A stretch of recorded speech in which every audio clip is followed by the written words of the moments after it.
Hey there, 3DMJers. This is Andrea Valdez, and you're listening to the 3D Muscle Journey podcast. This is a special episode of the show as we will be sharing 3 different discussions between Eric Helms, Greg Nuckols, and Mike Zourdos.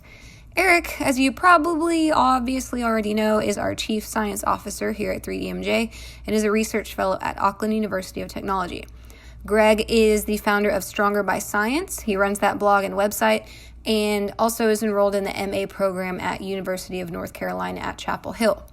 And Mike is an assistant professor in exercise science, and he's the director of the Muscle Physiology Lab at Florida Atlantic University. These 3 gentlemen are all also incredible athletes and coaches in their own right, and they are responsible for curating, writing, editing, and creating the MASS Research Review. MASS stands for Monthly Applications in Strength Sport, and we feel like it's the most useful publication that our listeners could possibly subscribe to. Not only do you get to stay up to date on the latest research, but you have these super smart scientists and evidence-based coaches telling you why they chose these specific research topics and how these takeaways can be applied to your training, nutrition, and lifestyle right away. So the content itself is obviously useful, but most importantly, you're getting to see and hear the thought processes and considerations that come to play when they come to these conclusions and have these discussions. So in turn, you are actually learning how to be a better thinker and distiller of information that comes across your path as an athlete, coach, and lifter. With each monthly issue of MASS, you get 7 or more articles, 2 or more video presentations, and 7 audio roundtables. Now today, in this show, we're going to share 3 of those audio roundtables with you. The first is titled Intra-Session Load Reduction, Same Gains, Less Effort, with Mike and Greg. The second is If It Fits Your Macros, Maybe Better for Your Micros Too, with Eric and Greg. And the third one is titled A Glimmer of Hope for Weekend Warriors with Greg and Eric.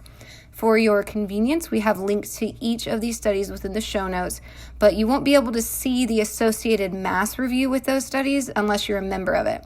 So if you'd like to become a member, go to 3dmusclejourney.com/MASS and sign yourself up. That's 3dmusclejourney.com/MASS to learn more and get a detailed breakdown of what is included in each issue. I'm going to stop talking now so we can get into it. Here is our MASS Audio Roundtables episode with Eric Helms, Greg Nuckols, and Mike Zourdos.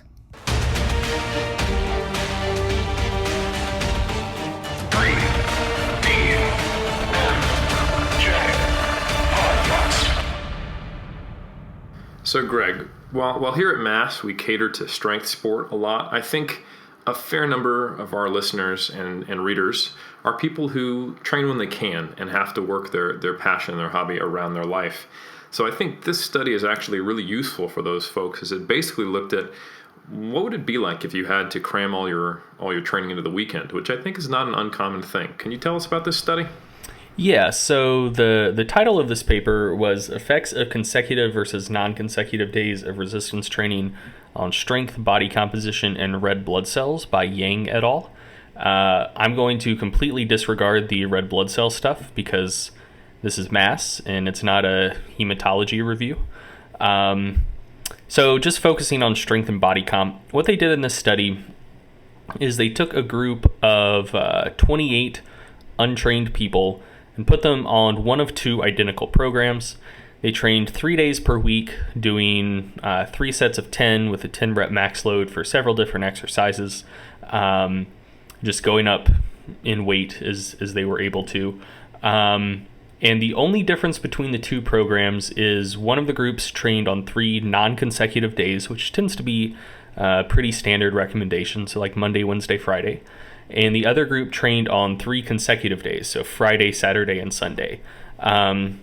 So they wanted to see if the amount of rest you can take between training days would affect results. And notably, in this paper, they did the same exercises every day.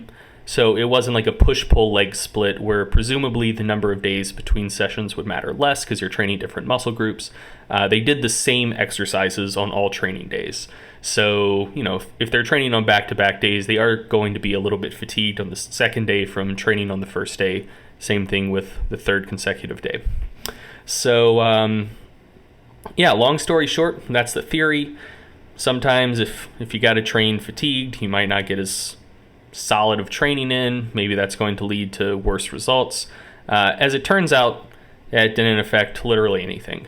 They had, I think, 9 different measures of strength. So leg press, left and right leg, lat pull downs, leg curl, left and right leg, shoulder press, and knee extensions, left and right leg. And as far as body comp goes, they had body mass, lean body mass, body fat percentage, arm fat mass, trunk fat mass, leg fat mass, and bone mineral density. And all of those things kind of generally improved in both groups, but there were no significant differences between groups for any of those measures, which I think is pretty strong evidence that there wasn't any actual difference, because like just with that sheer number of comparisons, you'd almost expect a false positive just by chance alone. So the fact that there were no significant differences, period, leads me to believe that it wasn't kind of like leaning in one way and not much of anything. Really just seems to be nothing going on. And notably, this was the 3rd paper with similar findings. The first was all the way back in 1985, Hunter et al. Actually, no, not Hunter et al., just Hunter, single author paper. 3 non-consecutive days per week versus 4 consecutive days found pretty similar gains in both conditions. If anything, perhaps slightly larger strength gains in the consecutive training group. But that could have been an effect of frequency, because it was 4 consecutive versus 3 non-consecutive. And then there was another paper with not like really well trained, but like somewhat trained participants, published, I believe, just last year, maybe 2 years ago, that also found no difference between consecutive versus non-consecutive training in terms of strength gains. So in terms of what we should do with this, I wouldn't yet feel good about just saying there's no difference at all between training on consecutive and non-consecutive days if you have to train the same muscle group on the consecutive sessions. I feel like that's probably something that, as you become increasingly well-trained, will matter more and more. Probably just because the amount of total fatigue you can induce within a training session would increase as your training status increases. Like, I remember many moons ago, I could go in, squat 5 sets of 5, get after it pretty hard. The next day, if I tried to repeat that workout, may have to take 10, 20 pounds off the bar, but I could get it in, and it would still be a pretty decent workout. These days, if I tried to do that, first session would go great. Next session, I might have to take 100 pounds off the bar to get through it all. So yeah, I think that what we can say pretty confidently is that when you control for volume for like beginner or intermediate lifters, whether or not you can rest between training days or whether you have to just get them all in back to back to back probably isn't really going to affect your progress all that much, but I think it probably will as training status increases. This is a topic, though, that people do ask me about quite a bit. People like to, I guess, worry about whether their training schedule is quote-unquote optimal. And a lot of people, you're a student, you're taking a heavy course load, you have a job, it has you working long hours, and you want to spend time with your wife and kid or husband and kid when you get off work. You might just not have that much time to train during the week, but you have quite a bit more time to train on the weekends. And so people ask me this question pretty frequently, like how bad is that? How much could they reasonably expect that to impact their progress? And I really think that as long as training volume is the same, it's probably not. However, I think kind of on the more practical side of things, people in that situation are probably going to wind up just generally training with lower volumes than someone who has more room in their schedule to train. Let's say someone can work out 6 days a week and they go in, they lift for an hour each day. Those aren't going to be tremendously taxing sessions, and they're going to get them in. Let's say that you can only train Friday through Sunday, or let's just say Friday's out and you can only train Saturday and Sunday. You're not going to want to go in 2 days and knock out 3-hour sessions on both days. So I think that kind of on a practical level, if you do have that schedule, you might make worse progress, but it's probably going to be more a matter of how much total training you can get in, not necessarily whether or not you have a rest day between training sessions.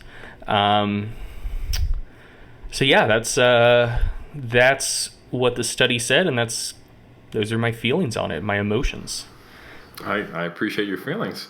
Yeah, there's a few interesting things about this that I thought were cool. I think first, like many other studies in the world of exercise science, they were training to failure in this study, which even lends a little more credence to the fact that at least in this population with this volume of training, it's probably okay. When you think about it, we've done a lot of work in mass before showing that training to failure, when all else is equal, will extend the time course of recovery. So I found that pretty interesting to see that. And also, like you said, your experience now versus previously in your own training history, that you probably could have handled training back-to-back days earlier and you can't now, I think speaks to what you're currently accustomed to. At different times in my training career, I also could have squatted and did squat multiple days in a row and would have small perturbations in performance. I'm mostly talking like volume. So volume, yeah. So like I can come in, I could hit a max today, come back tomorrow, probably hit the same number or within like 2% of it.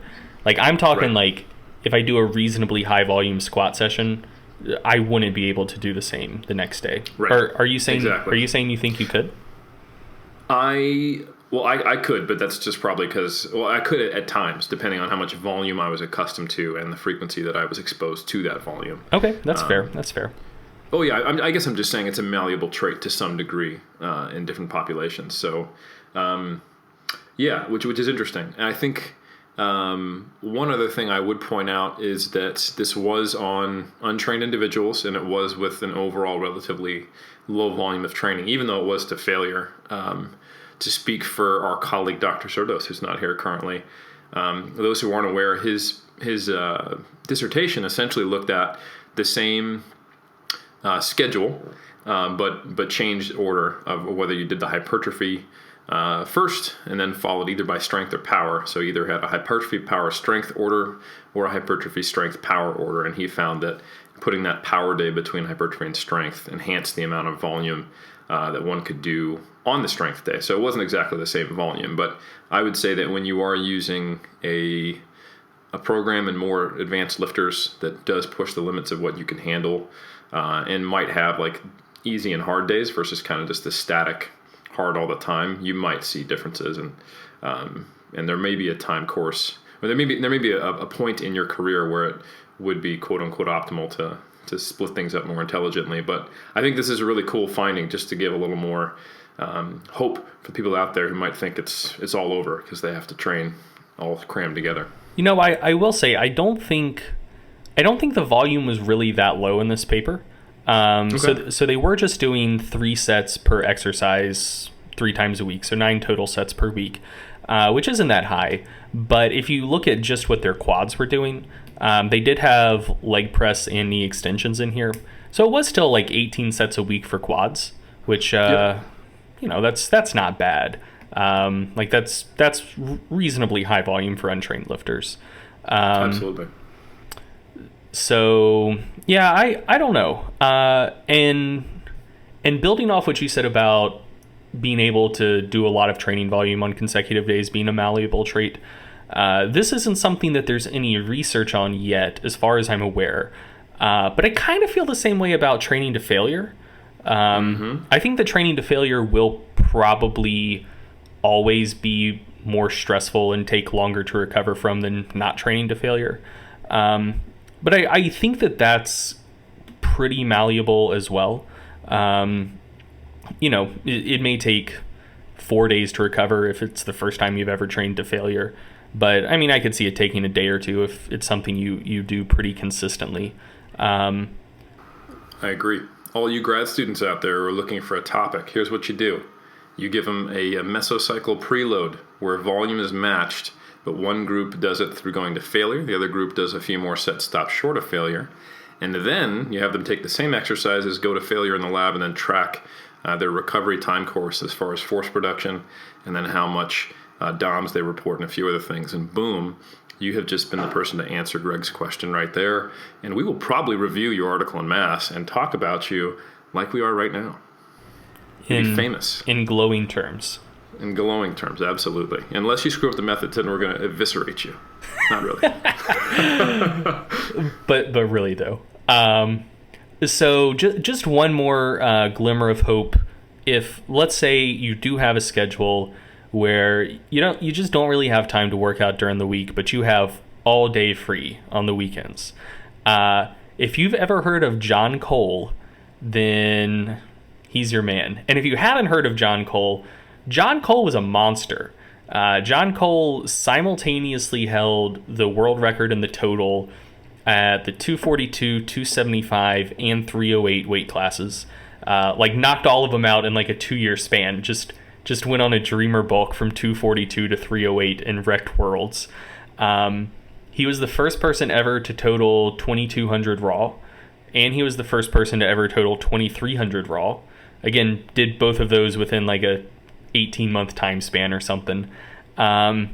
Also a national level or world level shot put in discus thrower, and one of, I believe, three American men ever to total 1,200 in weightlifting when it still had the clean and press. And also has the highest 6-lift total across a career of any human ever. Squat, bench, deadlift, snatch, clean and jerk, clean and press. So what I'm getting at is John Cole was a reasonably strong human being. And his training schedule... Reasonably strong. His training schedule allegedly was he trained Saturday and Sunday every week for 6 to 8 hours a day. And then just, go to his job and not lift weights Monday through Friday. So, maybe not the optimal training schedule, but in a pinch, it can get the job done. That's what I'm saying. Optimal enough for John Cole.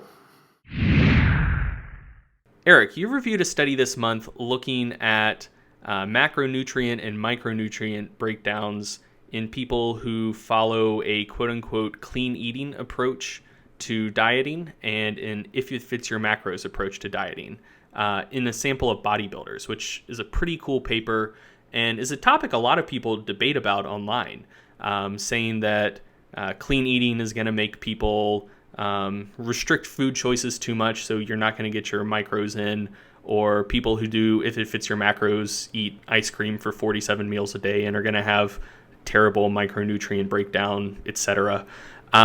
So really cool paper looking at that topic. What did they do and what did they find? Yeah, this is basically the study that we all wish we had on the bodybuilding.com forums in 2010 when we were arguing with each other. But yeah, the title of this paper is a comparison of the nutrient intakes of macronutrient-based dieting and strict dieting bodybuilders. And it was just recently came out, as almost always, by Ismail and colleagues. And this was a pretty cool study, like you said. They took a sample of competitive bodybuilders, so people who actually had a number of competitions underneath their belt, self-identified as bodybuilders, both male and female, and then had them complete an online survey, which was basically a validated food questionnaire that looked at food frequency and consumption of not only foods but also supplements. And then they divided them into whether they identified their strategy based on if it fits your macros, which is essentially self-selecting any food choice they wanted based on hitting targets for protein, carbs, and fat, or whether they followed a immutable meal plan that would only be changed at different phases of the prep to, try to break a plateau. For example, the adjustment you might get if you were working with a coach using if it fits your macros would be drop your carbs by 25 grams. And if you were following a more traditional approach coach, they might say, I want you to remove your peanut butter tablespoon at lunch, and we're going to cut your sweet potato down to half a sweet potato at dinner or something like that. So that's kind of the different approaches and philosophies. Obviously, the traditional approach has been around for ages, and that's what most people have come up with. And the If It Fits Your Macros approach really only kind of came about in the mid-2000s, and I was actually present when that happened. It was on the bodybuilding.com forums, and it was something we would just say to people in response to them asking, hey, can I have X, Y, or Z food? And we'd say, yeah, if it fits your macros, you can. And that eventually became an acronym because we got tired of noobs asking that question, and eventually became this movement and a huge debate with competitive bodybuilders on both sides of it, and essentially just drama and lots of fun times on the internet. But specifically going back to this study, what these researchers did was they interviewed and then assessed the outcomes of that interview, looking specifically at micronutrient quality. So, and also macronutrient values and total energy intake. And they divided it by sex. So they had male strict dieters compared to male If It Fits Your Macro followers, and then the same thing for women. And the most interesting finding, I would say, was that there was largely no significant differences between the males in either group, in any category of micronutrient or macronutrient or total energy. However, between the women, there was actually lower amounts of specific micronutrients among those following the strict diet. And this was actually counter to the suppositions or the hypothesis of the authors. And one of the authors, I believe, was Willoughby. And if those who know Willoughby, he's actually been a competitive bodybuilder for a long time. And I imagine, since he's older than me, and I don't want to put this hypothesis on him directly, but if you were just to kind of look at the average If It Fits Your Macros follower on Instagram, you'd see a lot of pictures of food, and typically foods that are relatively low in micronutrient quality. Of course, you're only going to be taking pictures of the food that's the most exciting that you're making, not, hey, I had oatmeal for breakfast. Like, no one's going to post that on Instagram. So I imagine if you were just to kind of look at that change in the bodybuilding culture, or at least the fitness culture, you'd think, wow, these people are too focused on macronutrients. They might be devoid of micronutrients. So I can understand where this hypothesis came from. I think the reason it didn't quite play out in the data is because bodybuilders are typically not represented by the average person on Instagram. In my experience, having worked with many bodybuilders and almost all of them being at least familiar and eventually transitioning to a more macronutrient-based approach, they're going to eat 80 to 90% quote-unquote clean anyway. And it's more so just allowing them more food flexibility and to have a few treats here and there, and really just trying to promote a more flexible approach to the diet versus having a strict meal plan. So I just don't think that general conception of how If It Fits Your Macros might play out on social media necessarily represents the bodybuilding culture, and I would say this study supports that. But this study is also important just for the reason that almost all of the nutritional survey data that we have on bodybuilders occurred in the late 80s through the mid 90s. And this is, I think, to my knowledge, the first study that's actually looked at micronutrient adequacy in bodybuilders since then. So it's really updating a much needed hole in the research, at least from a timeline perspective. And while much like those earlier studies, it did find consistent micronutrient deficiencies among bodybuilders, it found there were differences between these types of groups. And that those deficiencies had changed slightly. They're not the exact same kind of list, which makes me think perhaps some of the traditional dieting approaches have changed from the 80s and 90s. But it's also really important to point out that everyone was below the RDA or AI or DRI on many micronutrients. And I think this is largely a function of when you diet, you're eating less food.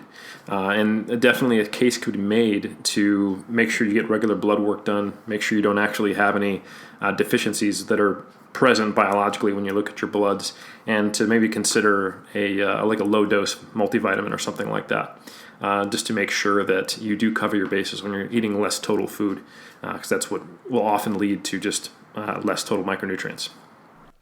Yeah, Eric, I think you put that well there at the end. I like the way you summed it up, which is simply, okay, they're going to be a little, not necessarily deficient, but not quite meeting the RDA in terms of all of those things because they're simply dieting and they're eating less food. So I think that's a very easy, logical way to go about and think about that without, there could be so many different reasons you throw out there to figure out why that happens. But if you're dieting and you're eating less food, I think that's a pretty logical way to go about it. And if you have a moment, something you and I talked about this when you were reviewing this and we were commenting on it, and then you and I talked about it a year or two ago, is maybe there needs to be more sex-specific guidelines that are created for athletes. And if you remember, and you talked for a minute about a little bit and what some of the deficiencies in females might have been, or what changes might need to be made there.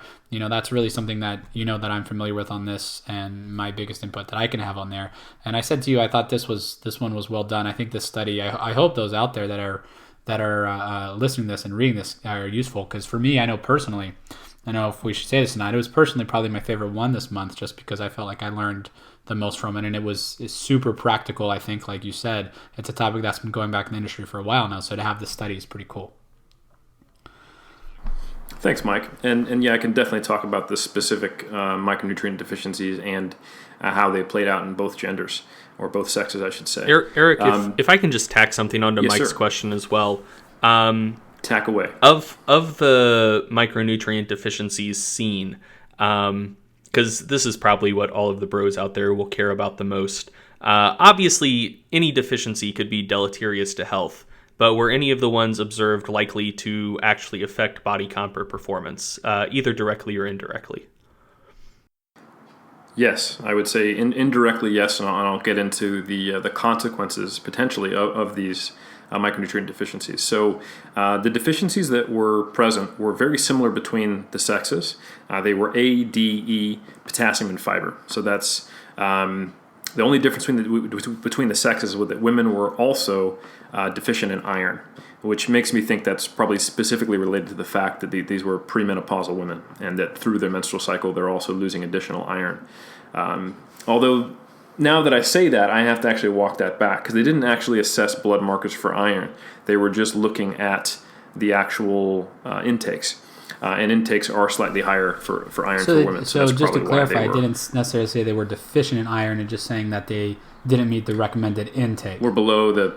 Got correct. It. Yes. I misspoke there. So women were below the AI or RDA for iron as well, and there is a higher, but potentially not high enough, recommended daily allowance for iron for women, which is research that you've done, Mike, and you've been a part of. And this also serves to answer your question, Greg, is that there's a study on volleyball players, and they found that those supplemented with iron actually perform better on a strength test at the end of a season, and that it's likely that just playing in a sport that doesn't require dieting even can result in iron deficiencies, and some that are clinical or subclinical to the point where it actually negatively affects strength performance, which you could make a reasonable assumption that might indirectly affect hypertrophy if you're unable to perform effectively when you're lifting weights. So, that indicates that perhaps there needs to be a elevated awareness or a elevated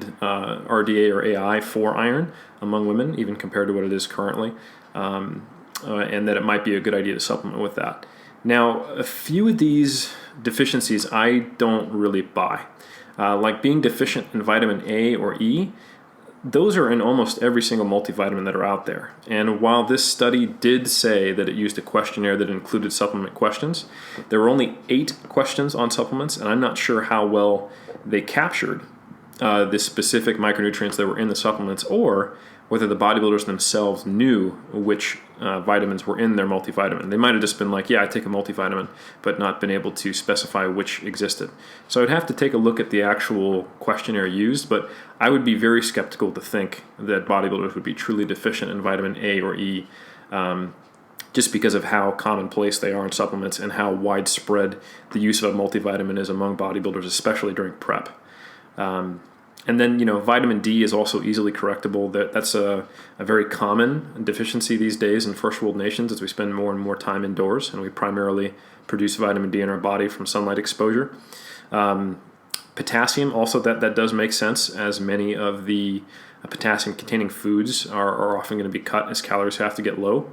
And it's also not present in most multivitamins, so it probably wouldn't be present in supplements. That could certainly be possible, that potassium would be an issue. And then finally, the last thing that was deficient in both groups was fiber. And I don't know if this is really that much of an issue because the standard fiber recommendations aren't scaled to energy intake. But how much fiber you need, many have postulated that it would make sense to scale that with energy intake, like say 10 grams per 1,000 calories. Obviously, you don't need to support as much digestion when there's not as much being digested. So I don't know how much of an issue that is if these people are on restricted calories and have lower than normal fiber. I think that's just kind of a function of dieting. And that's not something you probably would need to try to correct unless you actually ran into GI distress or constipation during the diet itself. Mike, you've reviewed a paper this month comparing just straight sets with the same load versus reducing the load between each set and the effects of those two strategies on strength and hypertrophy. So what are some more of the details of what these authors did, and what did they find? Yeah, man, I thought this was a really cool practical study. So it was entitled Planned Reduction versus Fixed Load, a strategy to reduce the perception of effort with similar improvements in hypertrophy and strength. So just on the surface, most of us go in the gym and we have, let's say 3 sets of 8 at 100 kilograms, on the bench press today. And we go ahead and we do that, and our goal is to keep the load the same or to finish all of those sets while keeping with the 100 kilograms that we talked about. And I think that's pretty typical of most people. Sometimes we might use RPE and we might increase or decrease the load and so forth, or use velocity-based training. But this strategy is actually going in and planning to reduce the load from set to set. The theory behind that is this works if you're training to failure on every set. If you're training to failure and you reduce the load, that's going to translate to more repetitions. Thus, it's going to translate to more volume. So by doing more volume, then the theory is, okay, we should be able to get more hypertrophy and possibly more strength, because volume has a relationship with strength to a lesser extent, though, than it does with hypertrophy, but that relationship still exists. So what they did in this study is they had 21 men and they had 2 years of training experience. Now, it lasted for 17 weeks. First, that's a nice feature of this study. 17 weeks is a long training study. We don't often see that. We're looking at usually 6 weeks or 8 week studies and studies carried out on college campuses. So right away, the fact that it was over 17 weeks, it gives a little bit more credence in my mind to what was done here. Now, they only did bar curls and Scott curls. So Scott curl is like a preacher curl, but instead of stopping at the point where, let's say, you would have contraction of the biceps, where mechanical advantage goes away and the bar just kind of falls forward, they completed that. So let's say if you're on a preacher curl bench, the arms are more perpendicular to the ground than they are stopping at that point. But bar curls and Scott curls over 17 weeks. Now, there were 3 groups. Every group trained every set to failure. One group did 3 sets of a 10 RM. And so whatever their 10 RM was that they did at pre-testing, they picked that 10 RM load, let's say it was 100 kilograms, they did it on the first set, and then they did that same 100 kilograms on the second and third set, went to failure on each one.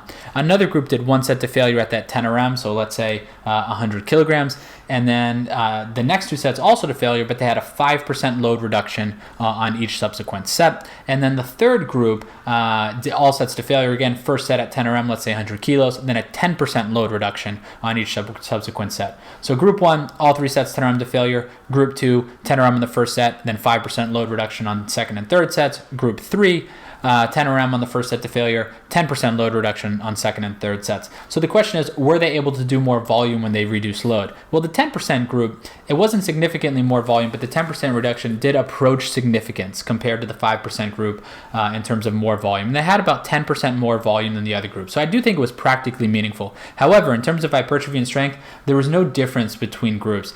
So increasing the volume here, even if by 10%, and having the planned load reduction, did not increase hypertrophy and strength. And hypertrophy is tested by muscle thickness, and strength by 10 RM test on the bar and Scott curls before and after the study over the 17 weeks. So slightly more increase in volume, but no increase in strength here. Now, a few details and things to talk about here and how we can apply these findings.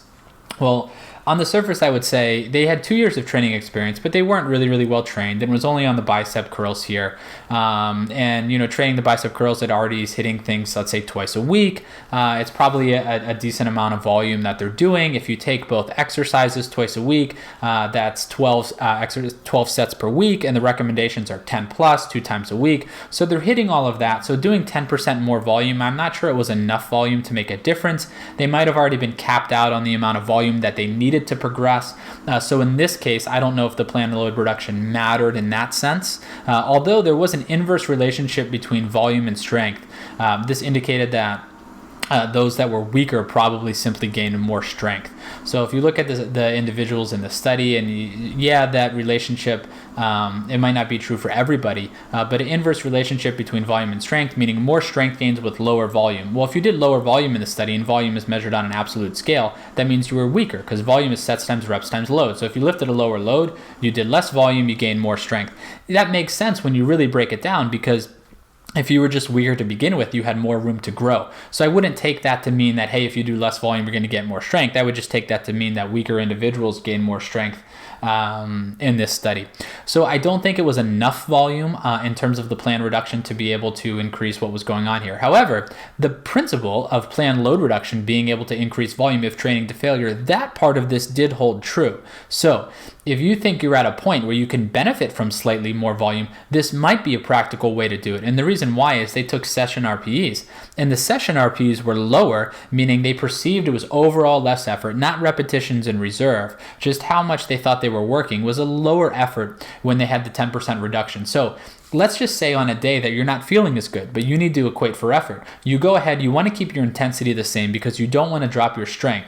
So you still perform your top set. Let's say your top set is supposed to be at 100 kilograms. You perform your top set at that load to keep that intensity the same and try to maintain your strength. But you go ahead and you reduce load, let's say 10 or 15%. That way you can still account for that volume by doing more reps, but it might be a little bit easier for you if you're not really feeling great that day. So that could be a strategy you use in a flexible template to be able to go ahead and put that in.